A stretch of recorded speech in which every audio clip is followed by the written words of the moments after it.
punya 3 kriteria pelamar. Ini kita harus betul-betul memahami.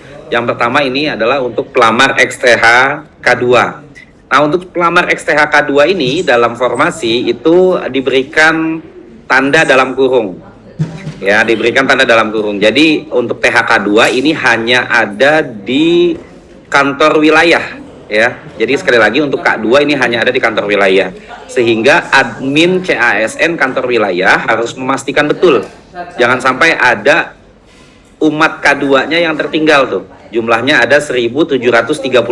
Apalagi ini? Ya, jangan sampai mereka kemudian tertinggal pendaftaran atau bahkan salah pendaftaran. Nah, ini jadi soal nantinya, karena untuk XTHK2 ini adalah lanjutan daripada seleksi sebelumnya. Jadi mohon izin yang punya XTHK2 yang tahun 2021 yang lalu belum lulus sejumlah 1.733 itu diinventarisir. Nanti bisa berkoordinasi dengan admin pusat siapa-siapa saja yang XTHK2-nya gitu ya. Jangan sampai ada yang tertinggal gitu ya. Jangan sampai ada yang tertinggal, dan juga jangan sampai salah ketika melakukan proses pengunggahan. Nah, ini Bapak Ibu mohon izin karena ada persyaratan yang berbeda. Ya, misalkan seperti di tahun lalu itu tidak ada surat izin dari orang tua atau wali untuk bersedia ditempatkan di seluruh wilayah NKRI, tapi tahun ini ada. Dan juga dipastikan jangan sampai menggunakan lamaran yang lama, nanti menggunakan lamaran tahun 2021 atau bahkan tahun-tahun sebelumnya. Itu jadi soal ketika kemudian para pelamar ini sudah submit, itu tidak bisa diulang gitu. Jadi jangan sampai layu sebelum berkembang, jangan sampai kemudian tidak lolos seleksi administrasi gitu ya.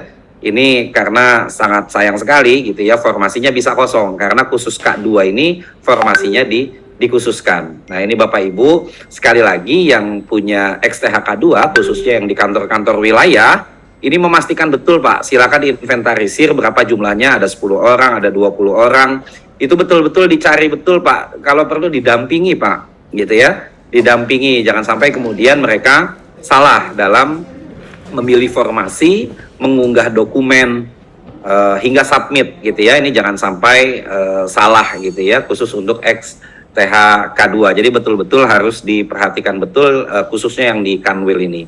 Nah, syarat untuk XTHK2 ini seperti tadi disampaikan bahwa mereka adalah yang terdaftar di database BKN ya. Kita punya tersisa 1.733. Nah, kalau K2 yang sebelumnya itu sudah lulus ya 7.381 seperti itu, dan juga sudah mengikuti sudah diangkat, sudah juga mengikuti orientasi P3K di balai-balai, dan juga sudah menerima gaji dan tunjangan gitu ya. Alhamdulillah sudah menerima gaji dan tunjangan untuk yang P3K sebelumnya. Nah, ini yang P3K yang XTHK2 yang tersisa 1.733, sekali lagi mohon agar diberikan perhatian, didampingi gitu ya untuk pendaftaran jangan sampai salah dalam pendaftaran. Yang kedua adalah pelamar non ASN Kementerian Agama. Nah, ini seperti yang tadi disampaikan bahwa salah satu tujuan rekrutmen kita ini adalah sebagai bentuk upaya peta jalan penyelesaian non-ASN. Peta jalan penyelesaian non-ASN. Jadi sebagaimana kita ketahui peraturan pemerintah nomor 49 tahun 2018 yang kemudian diikuti dengan surat edaran Menpan nomor 185 dan 1197 yang menyampaikan bahwa pada tahun 2023 atau 5 tahun setelah terbitnya PP 49 2018, maka tidak ada lagi status kepegawaian di instansi pemerintah selain PNS dan P3K.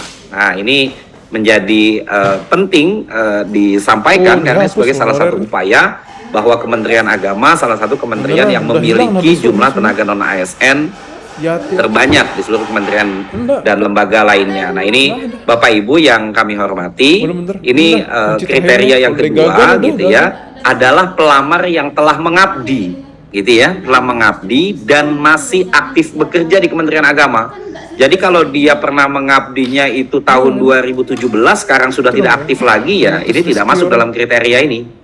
Gitu ya. Jadi kriterianya adalah telah mengabdi di Kementerian Agama dan masih aktif bekerja hingga sampai periode pendaftaran, artinya sampai dengan saat ini, seperti itu. Serta wajib memiliki pengalaman di bidang kerja yang relevan dengan jabatan fungsional yang dilamarnya sesuai dengan peraturan perundang-undangan. Kalau dia guru tentu harus punya pengalaman guru, kalau dia melamar penyuluh tentu dia harus punya pengalaman penyuluh, kalau dia adalah pelamar misalkan peralatan komputer, maka dia harus memiliki pengalaman di bidang peralatan komputer dan seterusnya. Artinya jabatan atau pengalaman yang relevan dengan bidang jabatan yang dilamarnya. Jadi ini mohon izin kriterianya.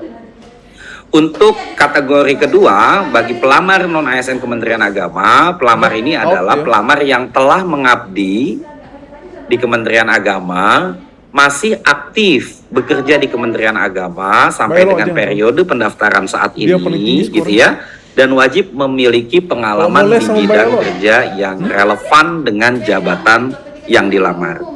Bapak Ibu yang kami hormati, selanjutnya adalah pelamar lainnya atau pelamar umum, gitu ya, kami menyebutnya pelamar lainnya, adalah pelamar yang tidak termasuk dalam kriteria angka 1 dan angka 2 di atas, gitu ya. Namun demikian, wajib memiliki pengalaman di bidang kerja yang relevan dengan jabatan fungsional yang dilamar sesuai dengan peraturan perundang-undangan. Yang jadi pertanyaan adalah apa yang membuktikan bahwa dia itu memiliki pengalaman kerja. Kita bahas nanti di slide selanjutnya. Jadi sekali lagi Bapak Ibu, ini kami ulangi ya, karena dengan Zoom barangkali ketika kita berbicara sedang ditinggalkan ke belakang Zoom-nya atau jaringan koneksi internetnya kurang bagus, jadi kami ulangi. Untuk pelamar XTHK 2 adalah mereka yang telah memiliki ada di pangkalan data BKN, kemudian telah memiliki kartu peserta ujian, gitu ya, di tahun 2021 dan masih aktif.